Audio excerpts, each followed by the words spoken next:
Hello everyone, I'm ZHAO Chuang. Today we are going to learn about the African bush elephant. There are two main types of elephants, the Asian elephant and the African elephant.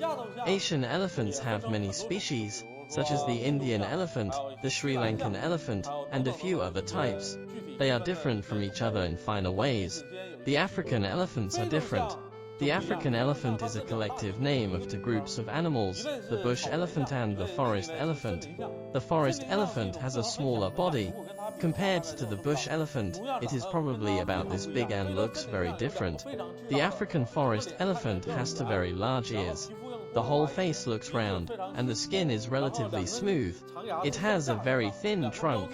The two long tusks grow downward. The two iconic big ears are a characteristic of forest elephants.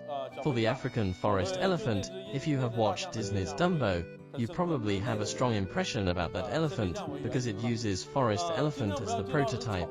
Today we are going to introduce the bush elephant, a gigantic animal. It has the largest size among today's terrestrial animals. It has very thick limbs and two big ears, and its body is very muscular. If you look at it from the top, you will find its body is wide, especially the middle part of the ribs. Its pelvis is also wide. The pelvis is a giant trapezoid with a wide front, and the back gets narrower and narrower like this. There are a lot of muscles on the pelvis. These are attached to its hind limbs. And the shoulders also have very heavy muscles. Some muscles on the shoulders are linked with the muscles of the neck to support the weight of the front half of its body, and provide strength to the forelimbs as well as its enormous head. When we talk about elephants, the first thing that comes to our mind is its tusks, trunk, and ears. These three are its most important features. First, let's talk about its tusk.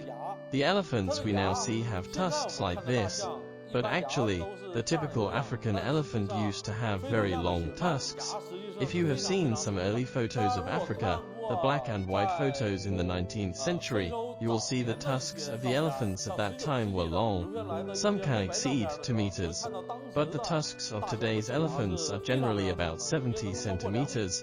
This is because humans have been hunting such elephants for a long time, leading to the gradual extinction of such African elephants with long-tusked genes. The elephants that remain alive now are constantly shortening their tusks. If we give up all our protection for elephants, maybe someday these elephants will not even grow tusks at all. Now let's talk about its flexible trunk. Elephants and related animals belong to the order Proboscidae, the name of which means a very long trunk. The trunk consists of a set of strong muscles. The ends of the muscles are so flexible that it can do a lot with its trunk. Some trained elephants can perform. They can draw pictures with its trunk. The elephant is a smart animal because it can complete highly difficult tasks such as drawing. In addition, it has very large ears. If you look closely, you will find the ears of the Asian elephant are relatively small, while African elephants have large ears. This is because the ear is an important organ for cooling. The Asian environments are not quite hot, so it does not need to use ears for dissipation, and the ears are generally small. But the African elephant's ears are full of blood vessels, which can dissipate excess heat out of the body. The larger the animal, the weaker is its heat dissipation. Therefore, large animals need to have extra, expanded skin to dissipate heat. The same is true for many other animals. For example, many dinosaurs, such as ceratopsians, had a relatively large head frill on its head. This frill might also have a heat dissipation function. Other organs, such as Stegosaurus dermal plates, the sail on the back of Spinosaurus, might do the same.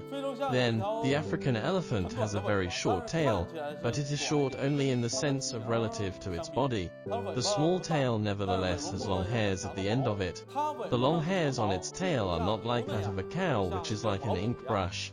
Elephant's tail is more like a brush or a fishbone, with the end of a tail having 2 strands of hair on both sides. And the hair is sparse. Still, the hair is useful even if it is sparse, because the wagging of the tail can prevent mosquitoes from approaching.